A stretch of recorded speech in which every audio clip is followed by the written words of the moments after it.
साथियों नमस्कार, मैं हूं आपका दोस्त कालू माली। साथियों, खेजड़ी बचाओ लगातार बीकानेर में एक बड़ा आंदोलन चल रहा है, धरना चल रहा है। बड़े बड़े नेता उस धरने पे आ रहे हैं।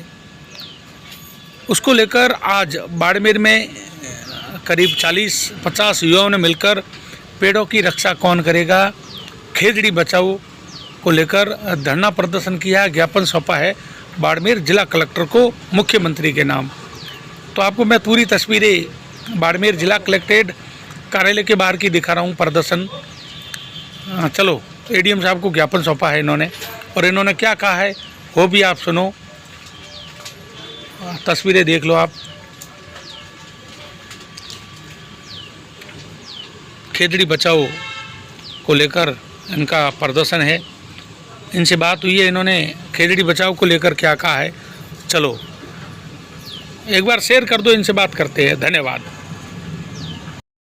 36 कौम के पर्यावरण प्रेमी जिला कलेक्टर को अपना ज्ञापन देने आए हैं। 2 तारीख से खेजड़ी में, 2 तारीख से बीकानेर में चल रही खेजड़ी महापड़ाव को लेकर वहाँ पर लगभग आप सभी ने देखा होगा, मीडिया बंधुओं ने 2 तारीख को एक जनसभा, न कोई धर्मसभा थी, सिर्फ खेजड़ी के लिए एक अनूठा उदाहरण सभी 36 कौम के धर्म प्रेमी बंधुओं और प्राण प्रेमियों में पेश किया था। उसको लेकर आज 537 लोग आमरण अनशन पर बैठे हैं। 70 घंटों से उन्होंने जल पान नहीं किया है, न ही भोजन किया है। हमारी राज्य सरकार से स्पष्ट मांग है, न हमें नेता बनना है, न हमें कोई राजनीति करनी है, सिर्फ और सिर्फ एक खेजड़ी के लिए हम लड़ रहे हैं, मजबूती से लड़ रहे हैं। हमारी राज्य सरकार से स्पष्ट मांग है कि खेजड़ी के लिए मजबूत कानून बनाया जाए, और जब तक कानून नहीं बनाया जाए तब तक प्रशासन को पाबंद किया जाए। खेजड़ी क्या एक छोटी सी डाली भी नहीं काटी जाए, ये हमारी स्पष्ट मांग है। और हमें पूर्ण विश्वास है, क्योंकि हमारे समाज की मजबूत और दबंग आवाज़ आज विधानसभा में के बिश्नोई के रूप में मौजूद है, और वो आज सभा में भी पधारे हैं, और वो हमें आश्वस्त करके गए हैं कि आपकी मांग को विधानसभा में मजबूती से रखा जाएगा।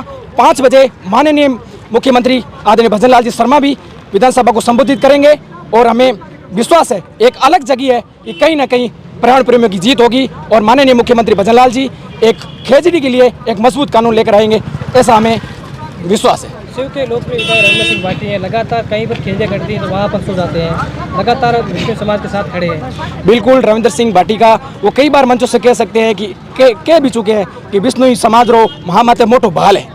बिल्कुल, मैं भी माना इस चीज़ ने, हम भी इस चीज़ को हम भी एक्सेप्ट करते हैं। रविंद्र सिंह बाटी ने ओरण बचाओ से लेकर खेजड़ी बचाओ आंदोलन तक बिश्नोई समाज का सहयोग किया है, और भी कह रहे 2 तारीख को भी उन्होंने बीकानेर में महापड़ाव में अपनी उपस्थिति दी थी। इन सब चीज़ों से ज्ञात होता है कि रविंद्र सिंह भी बाटी कहीं ना कहीं खेजड़ी बचाओ और ओरण बचाओ मुद्दे को लेकर गंभीर है।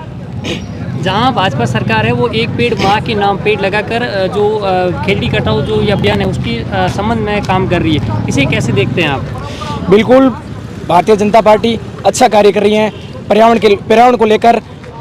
एक पेड़ माँ के नाम, ताकि हरियाली आ सके, क्योंकि विकास के नाम पर आपको पता है विनाश चल रहा है। सोलर प्लांट से जिस प्रकार की खेजड़ियाँ काटी जा रही हैं, आपको पता ही है, खेजड़ी कहीं ना कहीं मरुस्थलीकरण को रोकती है, मरुस्थल के मार्च को रोकती है। अगर इस प्रकार की अंधाधुंध खेजड़ी की कटाई हुई तो आने वाला समय हमारे लिए विनाशकारी हो सकता है। सरकार को सोचना भी चाहिए, सरकार इसको लेकर गंभीर भी है, इसीलिए एक पेड़ माँ के नाम लगा रही है। ट्री एक्ट जो बनाने की आप मांग रख रहे हैं उसमें क्या क्या नियम में मांगे रखी है आपने? एक्चुअली में समाज की जो मांग है वो ट्री पूरा वन कानून बने, लेकिन कहीं ना कहीं सरकार की ओर से एक स्पष्ट निर्देश ये आया है कि अगर ट्री एक्ट बनता है तो आदिवासी इलाका लगभग 42 लाख की जनसंख्या जो पूर्णतः वन पर निर्भर है, अगर पूरा वन कानून लगता है तो उनके जो महुआ खाल के पेड़ है उन पर जो उनकी आजीविकता उन्हीं पर चलती है। अगर कानून बनाया गया तो वो लोग भी सरकार को मैनेज करने पड़ सकते हैं, क्योंकि उनका बड़ा संख्या बल है, वो भी धरने में शामिल हो सकते हैं। उनकी मजबूत आवाज़ है राजकुमार रोध के रूप में। इसलिए हम चाहते हैं कि खेजड़ी के लिए जो मारवाड़ का इलाका है, जोधपुर, बाड़मेर, पाली, नागौर, बीकानेर, जैसलमेर, इन इलाकों में खेजड़ी की कटाई पर पूर्णतः रोक लगे। आप सभी को विदित है कि 363 लोगों के नेतृत्व में मां अमृता देवी बिश्नोई ने अपने सर धरती को सौंप दिए, सिर्फ और सिर्फ खेजड़ी के लिए। हमें न नेता बनना है, न राजनीति करनी है, सिर्फ और सिर्फ खेजड़ी बच जाए। यह जो सिर सांटे रूंक रहे तो भी सस्तो जान, हम इस वाक़े पर चल रहे हैं। आप सभी को पता है, बिश्नोई समाज सदियों से प्राण संरक्षण का द्योतक रहा है। हिरण के लिए छोड़ो, एक जीव जंतु के लिए अपने प्राण न्योछावर करने के लिए तत्पर रहते हैं। युवाओं को और पर्यावरण प्रेमियों को यहाँ पर मेरा नाम सुमेर चारण है और आज जो ये साथी एकत्रित हुए न तो कोई राजनीतिक परिप्रेक्ष्य से हुए, ना हमारा कोई मंसूबा था कि हम इन चीज़ों को राजनीतिक रूप दें। हम सिर्फ एक बात को लेकर के आए कि जिनके लिए हमारे पूर्वजों ने अपनी ज़िंदगियाँ कुर्बान की है और उन्हें बच्चे की तरह जिन पौधों को, जिन पेड़ों को पाला है, खेजड़ी हमारे लिए माँ है हमारी, और उस माँ को काटने के लिए आज जब सत्ता विकास के नाम पर अंधाधुंध कटाई हो रही है, बस उसी तर्ज पे चाहते हैं कि ये कटाई रोकी जाए और विधानसभा के पटल पे एक अच्छा विकल्प लेके आ जाए। इसके लिए एक बिल लाया जाए जिसमें सख्त से सख्त प्रावधान हो। और बड़ी बात ये है सर, आप सब विद्वान साथी हो, पत्रकार साथी बहुत विद्वान हो, आप ये जानते हो कि विकास, पर्यावरण शब्द जो है ये पश्चिम, अब बता रही किताबों में लिखा हुआ नैरेटिव सेट है कि पर्यावरण पश्चिम ने सिखाया हमें, ऐसा नहीं है। पर्यावरण का पश्चिम जब प भी नहीं जानता था, उस समय हमारे राजस्थान के, हमारे भारत के लोग पर्यावरण के संरक्षण के लिए प्रयास कर रहे थे 1730 में, और पूरा वर्ल्ड पर्यावरण के लिए जागृत हुआ है सर 1900 के बाद में। पहला स्टॉकहोम सम्मेलन हुआ 1972 में, उसके बाद में रियो डी जेनेरो सम्मेलन हुआ 1992 में, और उसके बाद में इन्होंने सम्मेलन करवाया वापस 1997 में। लेकिन हमने कब बात की, उससे 300 साल पहले 1730 में हमारे जो 363 लोग इस पर्यावरण में इन पौधों के लिए वहां पर बलिदान दे दिया। आप पटकथा देखिए, वर्ल्ड में कहीं ये चीज होती ना तो उसको वर्ल्ड में बता दिया जाता कि गर्व और गौरव विश्व का है। लेकिन मजाल ये है कि आज हम खुद उनके पूर्वज यहाँ पर आकर के दर दर ठोकरे खा रहे, परेशान हो रहे कि खेजड़ी के लिए कम से कम सत्ताओं से भीख मांग रहे हैं। और यदि यही असर रहा तो वही का वही खेजड़ी आंदोलन फिर से दोहराया जाएगा।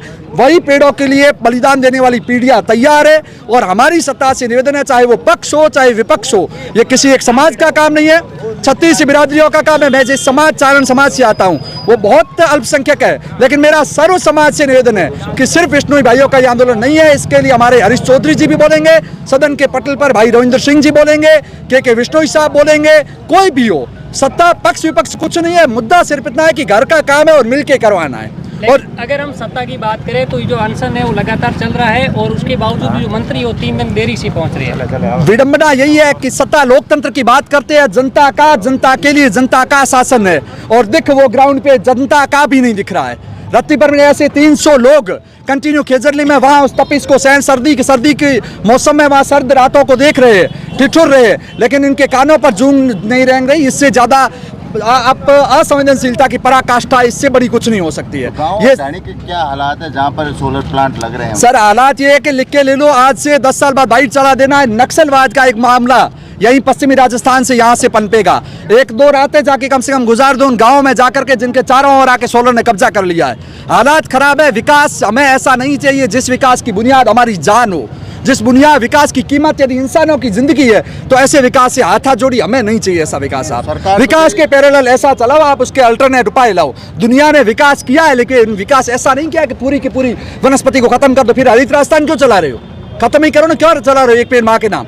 ये योजनाएं क्यों चल रही है? क्योंकि प्रकृति को बचाना है। और बड़ी बनाई चीजों को, बड़ा मकान तोड़ दो, नया मकान बनाएंगे, आपका विकास करवाएंगे। सर कैसी बातें कर रहे हो आप?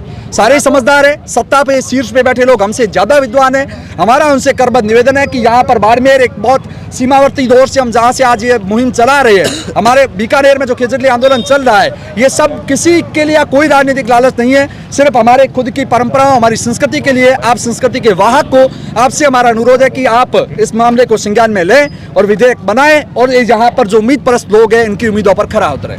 जहां बीकानेर की बात करें तो वहां पर लाखों की संख्या में जो धरना वो जारी है, और जैसलमेर में जो ओरन टीम है वो ओरन बचाने को लेकर जयपुर तक संघर्ष करी, लेकिन बाड़मेर में अभी तक कोई नेता जो है वो धरातल पर नजर नहीं सर बात यह है कि एक शेर है किसी शायर का कि दिखा के जो भिखारी घाव अपना पेट भरता है, वो भिखारी अपने घाव भरने से भी डरता है। जिस भिखारी को अपने फटे पेट पर रोटियां मिलती है, भिखारी कभी नहीं चाहेगा कि ये फटा पेट सही हो।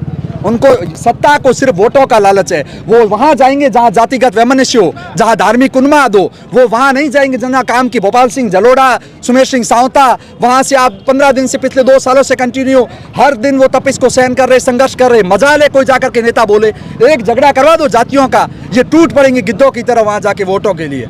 लेकिन मजा, बस बात यही है कि वो राजनीतिक परिप्रेक्ष्य, वो शुचिता जो होनी चाहिए, जिसके लिए जनता ने आपको चुना है, उसका पूर्ण रूप से अभाव आप में नजर आ रहा है। और ये कतई लोकतंत्र है। कल को आप आओगे हमारे सामने, कल को आओगे 5 साल निकलते देर नहीं करती साहब। और ये जो शीर्ष पे बैठी कुर्सियां, ओहदे, पद, ये सब किराएदार है, घर बदलते रहते हैं। कल को जब आप आओगे तो यही जनता 36 को आपसे फिर पूछेगी कि उस समय जब हम मांग कर रहे थे खेजड़ी विधेयक की, उस समय जब हम ओरण के लिए लड़ रहे थे, तब आप सारे कहाँ थे।